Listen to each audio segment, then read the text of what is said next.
Olá! É muito bom estarmos mais uma vez juntos para uma mensagem da Bíblia, um estudo da Bíblia. E baseado na série Caminho a Cristo, no livro Caminho a Cristo.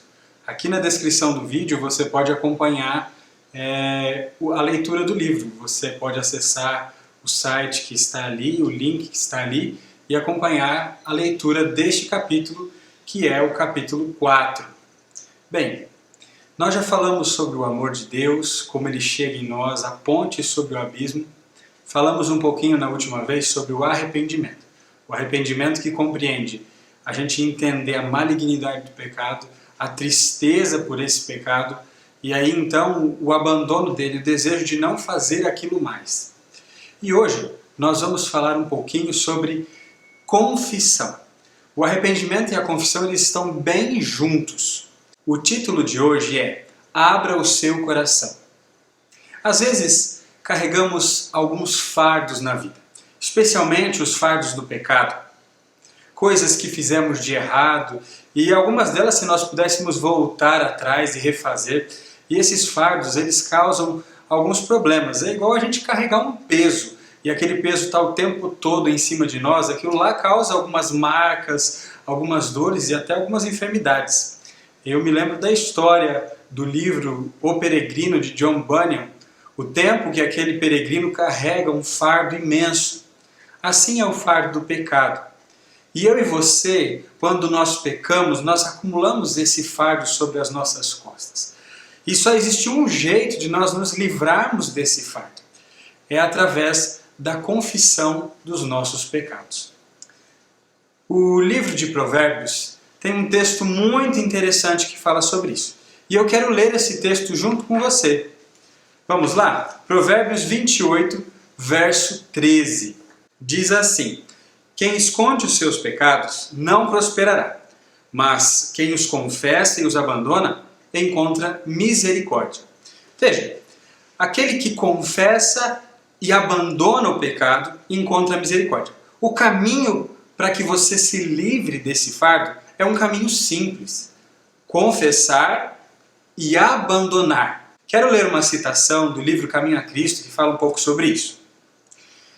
Devemos buscar então o perdão de Deus, porque o irmão a quem feriste é propriedade de Deus. Ofendendo, pecaste contra o Criador e o Redentor. Veja essa outra citação. Se nunca buscarmos a paz de Deus, nunca encontraremos. A confissão que a gente faz deve ser uma confissão sincera, ao ponto. Deve ser uma confissão que reconhece realmente o caráter do pecado, daquilo que fizemos, sem omitir, sem nós ficarmos com vergonha de nós mesmos. É claro, o pecado ele nos deixa envergonhados, mas o único jeito de nos livrarmos do fardo é quando nós confessamos. Muitas vezes nós não encontramos o alívio que precisamos apenas porque nós não buscamos. Não acontece uma entrega completa e sincera. Davi, lá no Salmo 32, ele diz que ele sofreu, que ele sentiu dores e que aquilo corroía ele por dentro, até o momento em que ele confessou aquele pecado. E juntamente com a confissão veio o abandono, porque ele pede a Deus, lá no Salmo 51, que Deus lhe dê um novo coração. Então, Davi, depois de adulterar, de assassinar, de mentir e fazer tantas coisas ruins, ele encontra o caminho para se livrar do fardo do pecado. Veja, a confissão ela é um caminho para nos livrarmos do fardo do pecado, não do fardo das dificuldades das nossas consequências. Muitos estão em busca do arrependimento e da confissão porque eles querem se livrar apenas das consequências dos seus pecados. Quero ler com você mais um texto da Bíblia, que fala um pouquinho sobre a confissão. É o texto de Salmo 34, verso 18. Diz assim: O Senhor está perto dos que têm o coração quebrantado e salva os de coração abatido. Bem, o pecado te abateu, o pecado te deixou triste, o pecado colocou sobre você um fardo, e agora, se você e eu vamos a Deus com o coração quebrantado, Deus está disposto a perdoar o nosso pecado. A nossa confissão quer pública, quer pessoal, privada, deve ser de todo o coração, sincera, deve ser específica. Quero ler mais uma citação do livro Caminho a Cristo falando sobre isso. A confissão verdadeira tem sempre caráter específico e faz distinção de pecados. Estes podem ser de natureza que devem ser apresentados a Deus unicamente. Podem ser faltas que devem ser confessadas às pessoas que por elas foram ofendidas. Ou podem ser de caráter público, devendo ser então confessadas com a mesma publicidade. Toda confissão, porém, deve ser definida e sem rodeios, reconhecendo justamente os pecados dos quais somos culpados. Veja, a pessoa a quem nós devemos confessar primeiramente é a Deus. Não devemos ficar confessando para outras pessoas coisas que dizem respeito a nós e Deus. E depois, se nós fizermos algo contra alguém ou para alguém, devemos conversar com essa pessoa, confessar o que fizemos, reconhecemos. E se algo que nós fizemos foi público e atingiu muita gente, então nós devemos pedir perdão publicamente. Esse é o caminho para que você se livre desse fardo. Um exemplo bem interessante dessa confissão é o exemplo bíblico, né? É o exemplo do povo de Israel. Eles tinham Deus como rei deles. E esse era o plano de Deus para eles, ser o rei deles, abençoá-los e através deles abençoar toda a terra. Mas chegou um momento que pela maldade do coração deles e sentimentos de egoísmo e tantas outras coisas ruins, eles escolheram que eles queriam um rei humano. E eles pediram esse rei humano, imploraram a Deus e Deus, na sua misericórdia, concedeu, mesmo sabendo que não era o melhor para eles. E depois que todas as coisas que o profeta Samuel disse para eles se cumpriram, que eles seriam oprimidos, que eles teriam altos impostos, que seria difícil ter um rei, teriam problemas em ter um rei. E quando eles perceberam tudo isso, eles reconheceram, e isso está registrado lá na Bíblia, eu vou ler para você, e lá diz assim, em 1 Samuel 12, verso 19, a todos os nossos pecados temos acrescentado este mal, que pedimos para nós um rei. Veja, eles sabiam e eles confessaram, nós erramos. Erramos em quê? Pedimos para nós um rei. Então, eles confessaram, é claro, eles tiveram as consequências das decisões deles, mas o fardo do pecado eles não precisariam enfrentar mais.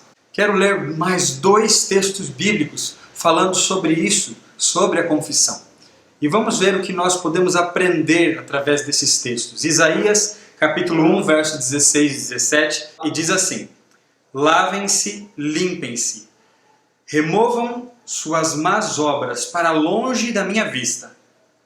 Parem de fazer o mal, aprendam a fazer o bem, busquem a justiça, acabem com a opressão, lutem pelos direitos do órfão, defendam a causa das viúvas. Aqui é um chamado do profeta Isaías para uma mudança de vida daquele povo. Aquelas pessoas seriam purificadas, renovadas, elas estariam bem, aliviadas do fardo, a partir do momento em que elas confessassem, entendessem o pecado, confessassem.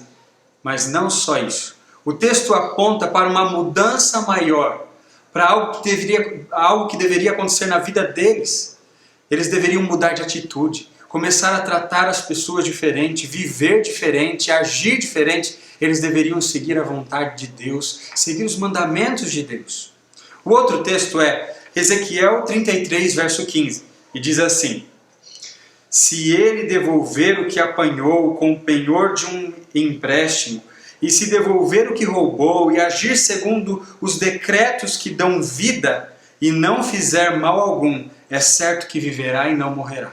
Veja, a partir desse momento, o pecado confessado, agora o profeta Ezequiel fala, e se ele viver diferente, se ele viver fazendo bem, se ele viver pagando aquilo que deve, restituindo aquilo que foi roubado ou que penalizou alguém, se viver de acordo com os decretos da vida, então essa pessoa vai viver bem, vai ter vida plena.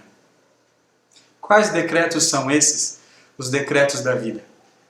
Nada mais, nada menos do que a própria palavra de Deus, a lei de Deus. E dentro desse contexto, a pessoa que não se rende completamente ao trabalho do Espírito Santo no seu coração, na sua vida, na sua mente, ela vai continuar carregando o fardo do pecado e ela vai sempre encontrar desculpas e mais desculpas para não confessar e também para continuar vivendo a vida de pecado que ela vivia. Um exemplo bíblico disso é Adão e Eva.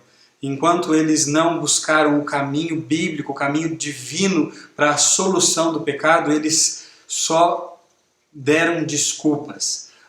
Foi a mulher, foi essa situação, foi aquilo outro, e sempre tinham uma desculpa. Até o momento em que eles foram confrontados realmente com a realidade do pecado, até o momento em que Cristo se apresenta como o verdadeiro resgatador deles, e eles têm que ali matar um cordeirinho, tirar a vida daquele inocente e pensar, um inocente vai morrer em meu lugar, e esse inocente não merecia, até o ponto em que eles vão ao pé da cruz e eles percebem que realmente pecaram, entendem a malignidade do pecado.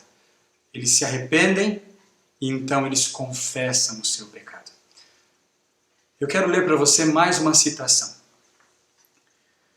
Os exemplos que a palavra de Deus nos apresenta de genuíno arrependimento e humilhação revelam um espírito de confissão em que não há desculpa do pecado, nem tentativa de justificativa própria.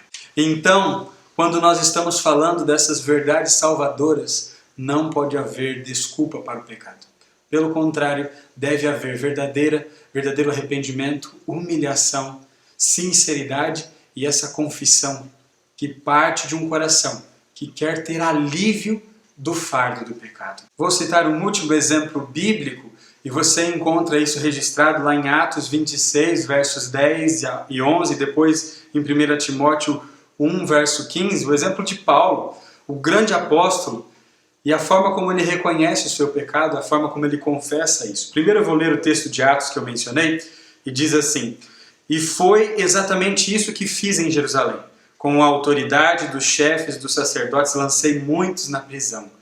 E quando eles eram condenados à morte, eu dava o meu voto contra eles. Muitas vezes ia de uma sinagoga para outra, a fim de castigá-los, e tentava forçá-los a blasfemar.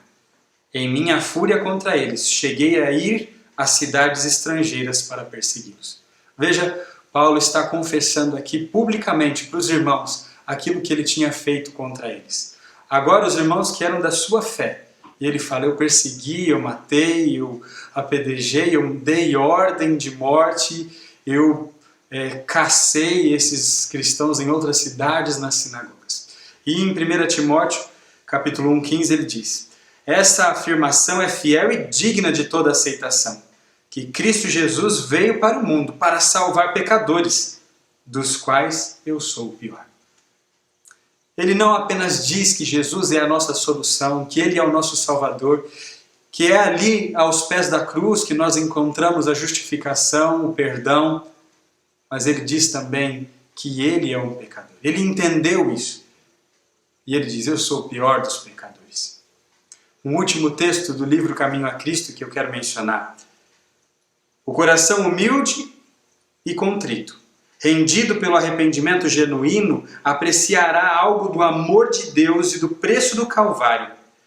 E como um filho confessa sua transgressão a um amante pai, assim trará o verdadeiro penitente todos os seus pecados perante Deus. E está escrito, se confessarmos os nossos pecados, Ele é fiel e justo para nos perdoar e nos purificar de toda injustiça. 1 João 1, verso 9. Deus é fiel e justo. Que Ele continue sendo fiel e justo na sua vida. Não fique carregando mais esse fardo terrível do pecado. Confesse o seu pecado. Abandone. Viva diferente. E aquele que confessa e deixa, alcança a misericórdia. Deus quer te dar o perdão. Deus quer te dar a leveza de viver neste mundo difícil, mas sustentado pelo amor e pela graça dele. Que Deus te abençoe.